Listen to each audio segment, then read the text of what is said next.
Bom dia, queridos irmãos. Que bom poder estar falando com vocês. Que bom podermos estar, pelo menos virtualmente, juntos. Que você possa ter um sábado muito abençoado. Na presença do Senhor, em família, ainda nesse momento de quarentena, de dificuldades que ainda nos assolam, mas possamos estar confiantes no Senhor e na força do seu poder. Algumas lembranças, né? Nós terminamos o mês de abril, estamos iniciando maio. Abril tivemos muitas dificuldades, alguns irmãos ficaram doentes, dificuldades na área do emprego, dificuldades em várias áreas, perdas, mas o Senhor está conosco. Amanhã nós teremos o nosso domingo de consagração. Lembra, né? Seria o nosso domingo de ceia. Estaremos juntos e louvando e bendizendo ao Senhor. Mas estaremos virtualmente juntos. Então lembre-se, faça o seu jejum, faça a sua oração e vamos a partir das 10 horas. Você acessando lá o canal do YouTube do Projeto Água da Vida, você vai ver o nosso culto online. Estaremos então juntos ali, bendizendo ao Senhor, compartilhando um pouco da palavra de Deus e tendo um alimento muito bom vindo do Senhor para os nossos corações. Muito bem, nós nesse mês tivemos algumas vitórias importantes, ainda que essa doença, a Covid-19, tenha assolado alguns irmãos, todos tiveram vitória e nós nos alegramos nisso. Então, lembramos de Jefão, de Israel, de João Pernas, de Jaqueline, sua esposa, né? Esposa de João, e João Pedro, seu filhinho. Lembramos também de Rosemar e do nosso irmão Alexandre Rosa, que também teve essa doença. Que o Senhor os fortaleça, continue dando saúde. Tivemos também uma aposentadoria sendo liberada num momento tão difícil, mas saiu uma aposentadoria para uma irmã nossa, nós ficamos felizes também.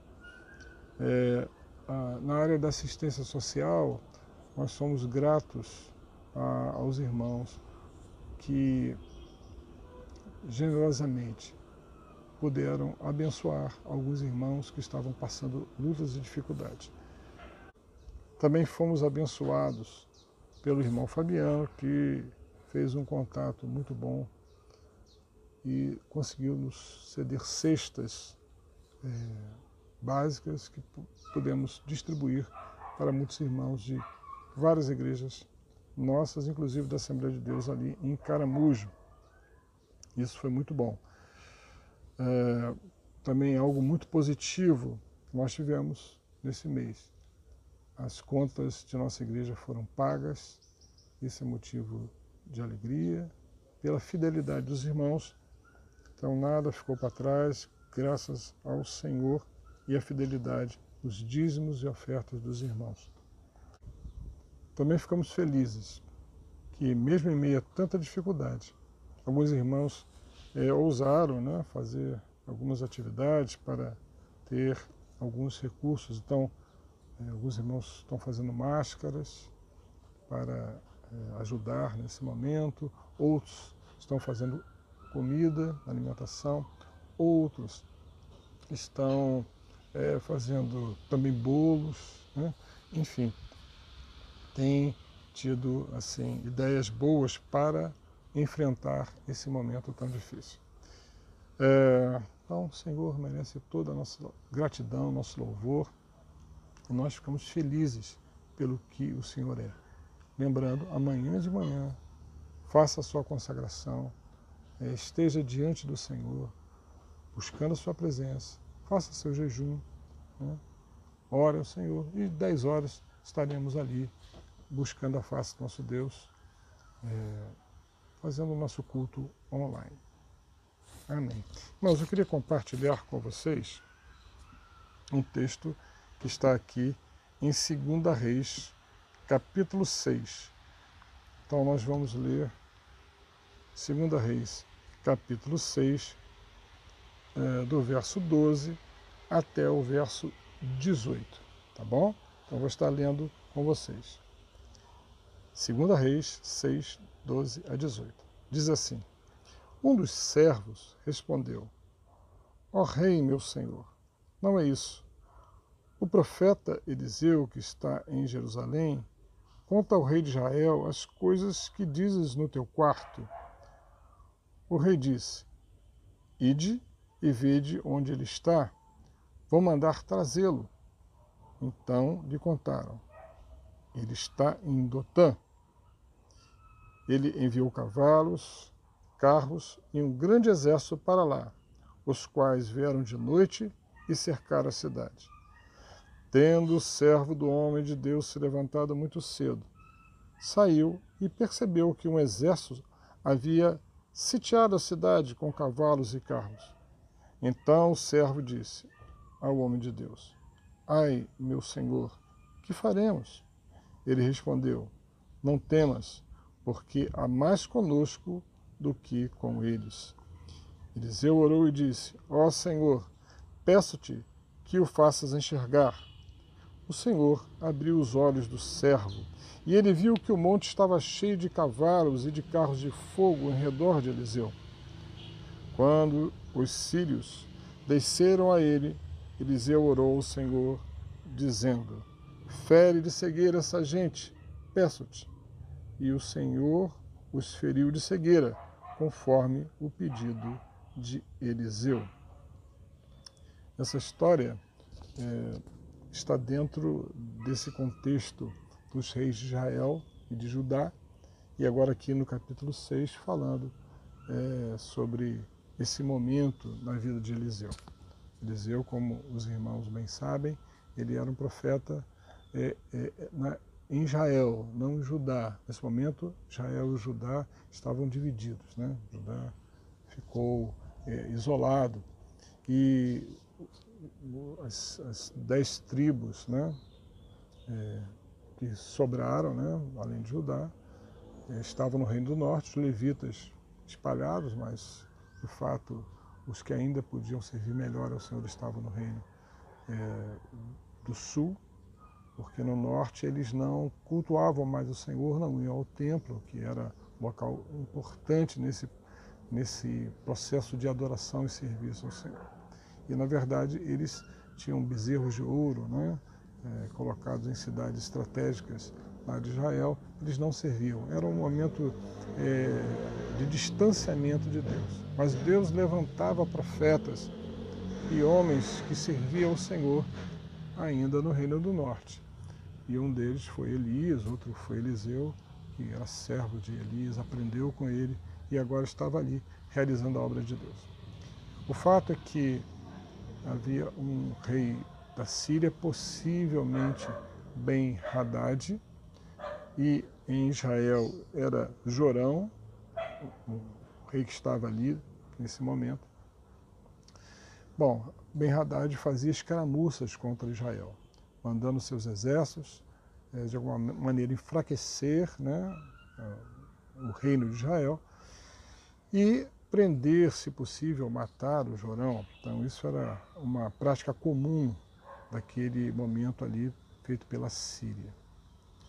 Nesse caso aqui, nós vemos que Eliseu recebia do Senhor a informação onde seria esse ataque, e ele avisava ao rei de Israel, o Jorão, e ele se livrava. Isso aconteceu muitas vezes, até que o rei da Síria falou: olha, tem alguém nos traindo, tem alguém contando aí para o rei de Israel o que está acontecendo. E um dos seus servos disse: olha, não, foi Eliseu, existe um profeta lá em Israel. E Eliseu tem contado tudo o que está acontecendo a esse rei, ao rei de Israel. Então, Ben-Hadad manda uma tropa grande, um exército com cavalos, soldados, né, carros de guerra, para prender um profeta. Vejam só, uma coisa totalmente desproporcional. Cercam a cidade onde estava Eliseu, que era Dotã, e acontece esse episódio que a gente leu aqui, né? Que prossegue um pouco mais, mas eu queria enfatizar esse momento.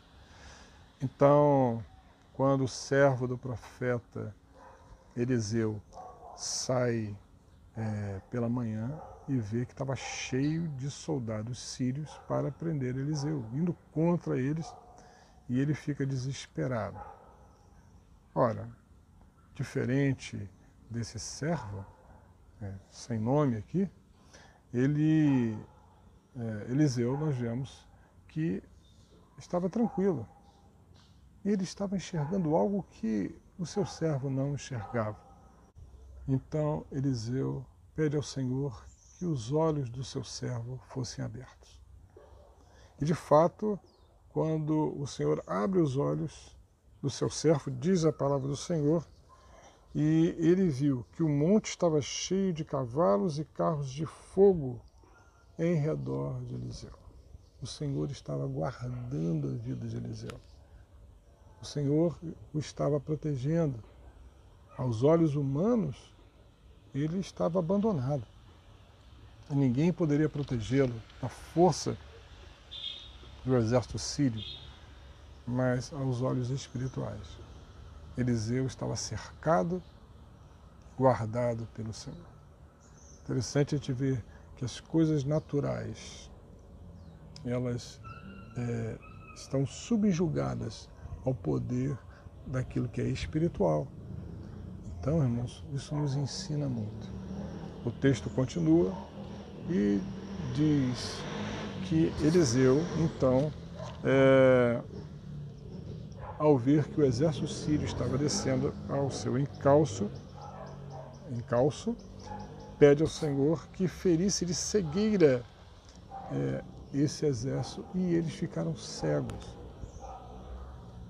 Irmãos, que coisa interessante. Aqueles que enxergavam não viam as coisas espirituais, né? E o Senhor abre os olhos então desse servo e ele vê o mundo espiritual. Mas aqueles que não estão no Senhor, que estavam contra o servo do Senhor, até os seus olhos naturais foram fechados. O que o Senhor nos ensina então com esse texto tão lindo, tão especial? Irmãos, que possamos ter olhos para ver o mundo espiritual à nossa volta. Pela fé, sabemos que o Senhor nos guarda. Pela palavra, a palavra nos diz que o anjo do Senhor acampa-se ao redor dos que o temem e os livra. O Senhor nos guarda, cuida de nós. O nosso coração, nossa alma, nossa vida está guardada pelo Senhor. Ainda que possamos passar por lutos, obviamente, né? Ficarmos doentes, não importa. O Senhor está conosco. Não importa o que aconteça, o Senhor está conosco guardando, e nada poderá acontecer à nossa vida sem que haja uma permissão do Senhor. Então, irmãos, essa realidade espiritual que nos faz ter firmeza de fé, que nos faz avançar, que tranquiliza o nosso coração. Poxa, irmãos, se o Senhor nos guarda, quem então será contra nós? Quem poderá ir contra a igreja do Senhor? Quem poderá ir contra a vida dos servos de Deus? Ninguém, irmãos. Então, que o Senhor tranquilize o teu coração. Que o Senhor possa fazer com que aqueles que acham que enxergam e que lutam contra a igreja do Senhor e que lutam contra a obra de Deus, fiquem cegos. Já estão cegos, perdidos. Mas o texto nos fala essa realidade. E que aqueles que ainda não veem possam enxergar essa realidade espiritual e tranquilizar seu coração e saber que o Senhor cuida de cada detalhe da sua vida, meu querido irmão. Que Deus te abençoe, que Deus fortaleça o teu coração, que você possa caminhar por fé, que entenda que acima de todas as coisas está o Senhor. A palavra final não está com os homens, mas está com o Senhor. Que Deus te abençoe e fortaleça teu coração, em nome de Jesus.